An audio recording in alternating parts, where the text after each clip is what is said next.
Okay, so let's look real quick at Grover Cleveland Part 2. Now, remember, Cleveland is the only president to ever have served two terms separately or non consecutively. So he is both the 22nd and 24th president. That's something you're going to need to know for the exam, so make sure you are aware of that. Cleveland won the election of 1892 very handily, and he comes into office and he is immediately greeted with the hot mess that is the Panic of 1893. So, what exactly is the Panic of 1893? The Panic of 1893 is the disastrous result of Benjamin Harrison's decision to pass the Sherman Silver Purchase Act. So, very briefly, what this did. The Sherman Act, remember, said that the government would accept and begin to make silver coins for common use. Now, this wouldn't be a problem except for some genius at the Treasury Department deciding to probably save money. That's my guess.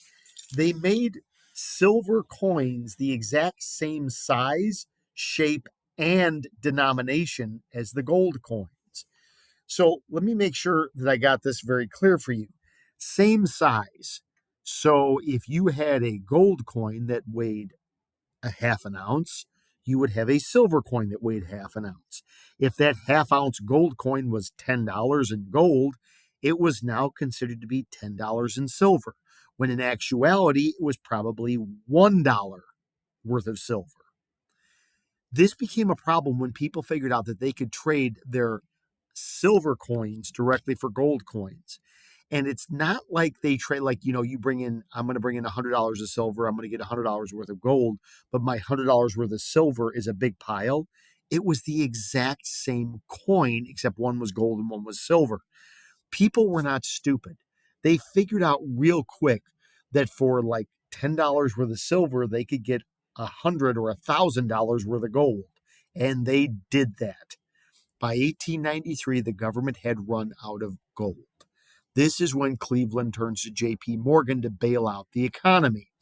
Now, this gets a lot of the Democrats very angry because they had assumed, with as bad as things were with the silver problem, that Cleveland would simply start using silver to take care, like make it like a bimetallic standard. When he refused to do that, they became very angry. This also drove workers away. Many people viewed Cleveland as an ally of banking and big business. He was the bourgeois because of his refusal to go along with like letting silver back up the currency. But this is not the only problem that Cleveland faced. There was another problem that is naturally the result of an economic panic. Thousands, if not hundreds of thousands, or maybe even millions of people were out of work. Many of these people were former veterans. On the East Coast, workers decided that they were going to form an army and they were going to march on Washington, D.C. to protest the lack of employment, the poor wages, the poor working conditions, etc. Now, you have to remember that we're talking about 140 years ago. Now the president mistakes Taylor for Brittany and everybody knows about it. And we can watch a war going on like in real time from drones, satellites, and TV crews. In 1893, we didn't have that ability. When an army of several thousand unemployed people formed to march on Washington, and I think it formed in like Baltimore or someplace like in Maryland or whatever, people were genuinely concerned. They thought maybe this was the great, revolution that was that they all suspected was coming, and that all these workers were part of this great Illuminati conspiracy, and this was finally coming to fruition here in this army in March. Well, what ended up happening was is that Cleveland, in reaction to this, called in the army locked down Washington, D.C., and prepared for an actual invasion, an attack. Well, in reality, what ended up happening was people kind of got bored and tired of walking to DC, so they just kind of stopped. So what it started out as, 5 or 10,000 people ended up being a couple of hundred people and some stray dogs and feral cats that were walking with them. When they get to DC, though, the whole city is ready to fight a war, and it really turns off a lot of workers who not only see Cleveland now as an ally of big banks and big business because of the whole silver issue, but the way that he treated the workers' army makes them feel and look like criminals. Then there's the issue of the Pullman strike. So, George Pullman was the creator of the Pullman sleeping cars and a very successful railroad entrepreneur who made his money privately in the market.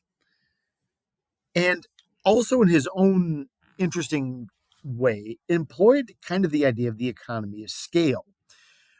But what he did was when you got hired for Pullman, you didn't just get a job.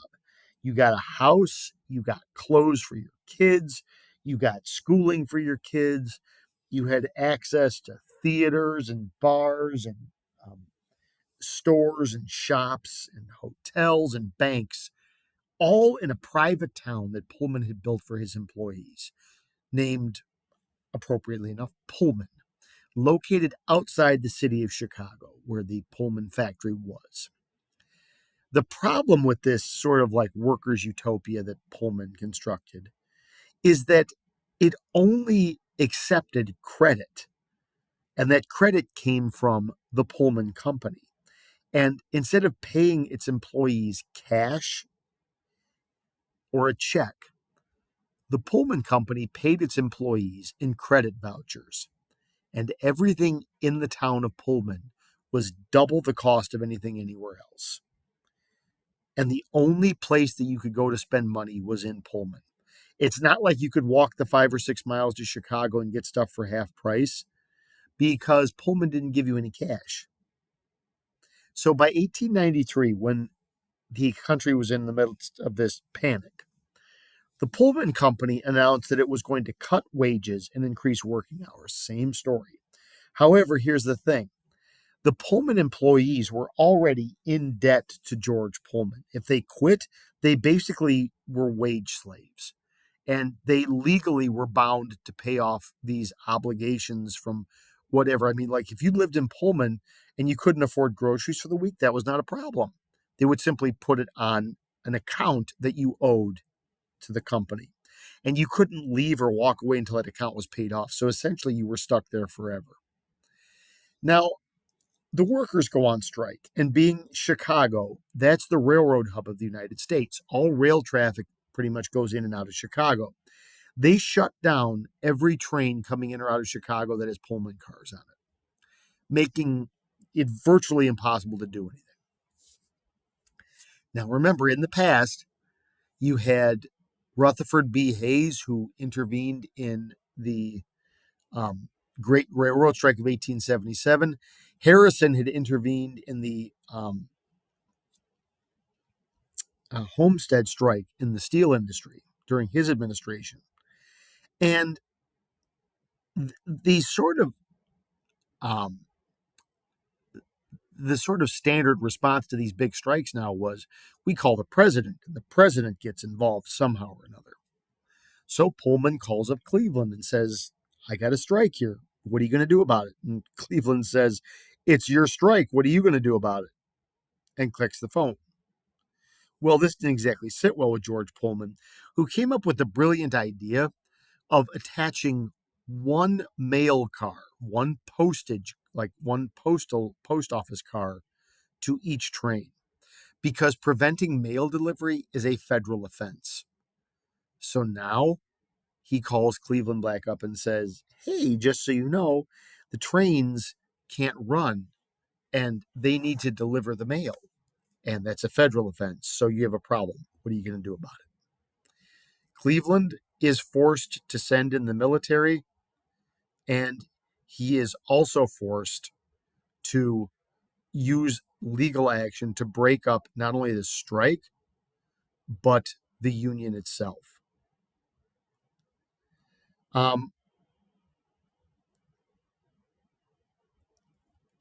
this also convinces people that Cleveland is an ally of big business against the little man. It's really not a good scenario for Cleveland. Now, if all these things weren't bad enough, Cleveland is also faced with the reality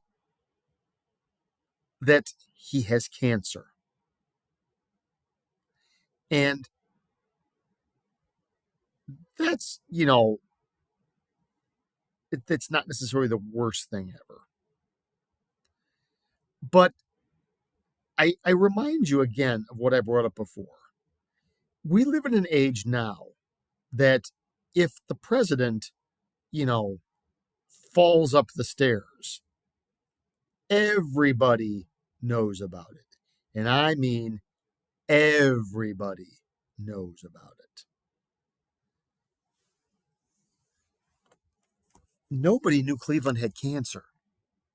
So in like the late summer, early fall of 1893, when Cleveland announces he's going on vacation, people just assume that he's being jerky because he doesn't want to deal with any more economic problems or worker problems. What nobody knows is that his vacation is a 2-month cruise on a Navy hospital ship secretly having cancer surgery and recovery. For 2 months, literally, the President of the United States is incapacitated and nobody knows. It's a big difference than the way we live now. Now, it's not all bad for Cleveland. There's some stuff that, while it's not great, is at least a little bit more successful. Foreign policy wise. Now, this section I call problematic successes. He's successful, but those successes are not without their own bizarre issues. Number one, the issue of Hawaii. Now, if you remember, President Harrison, Benjamin Harrison, had approved the American annexation, that's takeover of Hawaii.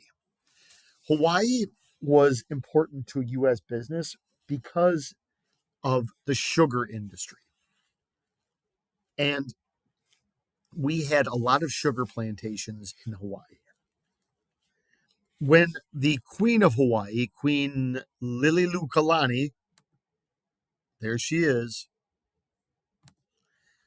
decided that she was not happy with American influence in her country, she was going to take over, she's going to throw out the American businessmen and take over the sugar industry and sell to America privately. This did not sit well with American businessmen who got, now realize they employed like something like 30 or 40% of all of Hawaiians. They got their Hawaiian workers really riled up. And with the help of some U.S. Navy guys stationed in Pearl Harbor, they overthrew Queen Lil. Well, and that's when Harrison annexed Hawaii.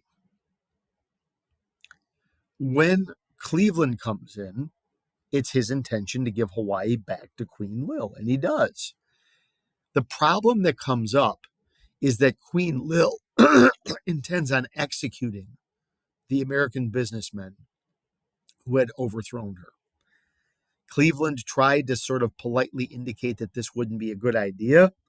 When she refused to listen, he had to rescind his offer of giving back Hawaii to her and instead accept the fact that U.S. businesses overthrew the government of Hawaii. However, because he did not believe that the U.S. should be involved in other countries' affairs like that, Cleveland recognized the new independent nation of the Republic of Hawaii with its first president, American businessman and plantation owner Sanford Dole, Dole, yes, of the Dole Fruit Company. Dole Whip, Dole Pineapples, Dole Fruit Cups, Dole Bananas, was the first leader of the independent Republic of Hawaii. After Cleveland leaves office, Hawaii becomes a U.S. territory. Now, this is successful because, we get Hawaii. It's unsuccessful. It's problematic because it's really something that Cleveland doesn't personally agree in or believe in. Secondly, and this one's a little bit, I think, more problematic even for Cleveland, is the issue of a border dispute in Venezuela between Venezuela and British Guiana. Um, this border issue, so British Guiana had been a British colony. It gained its independence. After becoming independent, Guyana said that its border was located one place, and Venezuela insisted the border was actually located farther in than it was. So essentially losing Guyana a small, a fair amount of territory. Well, the British were going to have none of this, and they demanded that Venezuela go along with what it is that Guyana said. When the Venezuelans did not, um, they instead, the British were going to declare war on Venezuela. This is when Cleveland stepped in. Now, this one, I kind of need you to follow along as we go through this.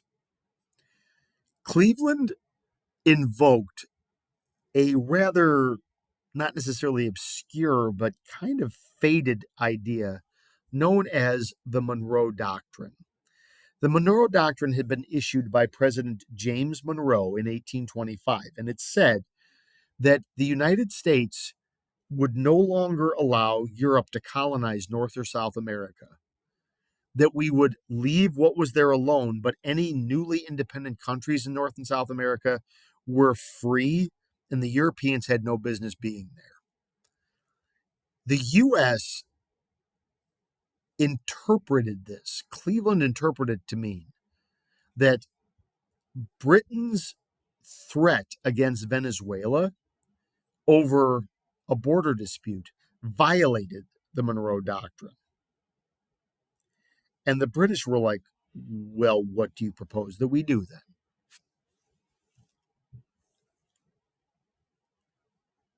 The U.S. actually threatened to declare war on Britain if they declared war on Venezuela. That's pretty abrupt. Instead, Cleveland proposed, let's look at the surveys, and the United States will act as an umpire, a neutral referee between the two of you, and we will decide who is in the right. This is called arbitration, where you have a neutral referee who judges between two different claims. In the end, the British won. Their claims were actually legitimately justified. The important thing about this is that Cleveland got himself involved actively in another country's business, and that the U.S. stood its ground and threatened to defend the hemisphere against Europeans when there was no clear American interest in doing so. We had no any interest in Venezuela or British Guiana, but we just didn't want the British to declare war and attack Venezuela. Now, speaking of war and attacking, there's the issue of military expansion. Through 5 administrations and loads of tens of millions of back then dollars, the Navy has been modernizing for close to 15 years. And now, with the second term of Cleveland underway, it announces that it has finished the modernization of the Navy. It has built a grand total of 2 battleships and a few small battle cruisers, as well as a bunch of other ships that we'll talk more about next unit. Now, if you're going like, it took you that long to build basically two boats, yeah, that's kind of the problem. Not only did it take that long to build two boats, but the boats themselves had this really weird design that if you tried shooting the main guns and they were in the wrong position, they could actually shoot the ship itself and blow themselves up. And then equally problematic, if the main guns on one side of the boat all fired, the boat kind of almost capsized. So Cleveland's like, oh, okay, we built this, and what does that mean? And the Department of the Navy is like, well, sir, we're prepared to fight a war if we need to defend ourselves against Brazil. Now, granted, Brazil was the most powerful country in the Western Hemisphere, but it's Brazil, and we're not likely to go to war with them.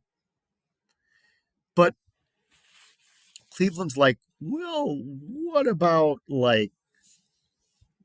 if, Germany attacked us? Oh, heck no, we'd be dead. Well, then maybe we need to build a navy strong enough to fight against Germany. In fact, what we want to have is a navy that we can actually fight an offensive war. We can declare war on somebody else and attack them.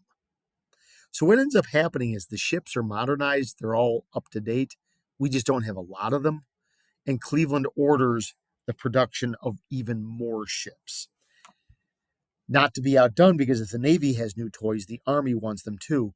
The U.S. Army updates itself with bolt-action rifles, choosing the beautifully made, almost museum quality Krag Jorgensen battlefield rifle. There was a problem with that, which we'll talk about. But in the immediate term, it meant that you were spending even more money, which meant the debts had to go up, and they did. By the end of his term, Cleveland is angry and disgusted with the Democratic Party. He wants nothing more to do with them, which is fine, because the Democrats want nothing more to do with Cleveland. The election of 1896 sees a radical shift for the Democratic Party. Cleveland and the conservative Democrats are virtually gone, and progressives fully take over the party. Tomorrow, we'll sort of wrap everything up for the unit and go from there. Peace and love.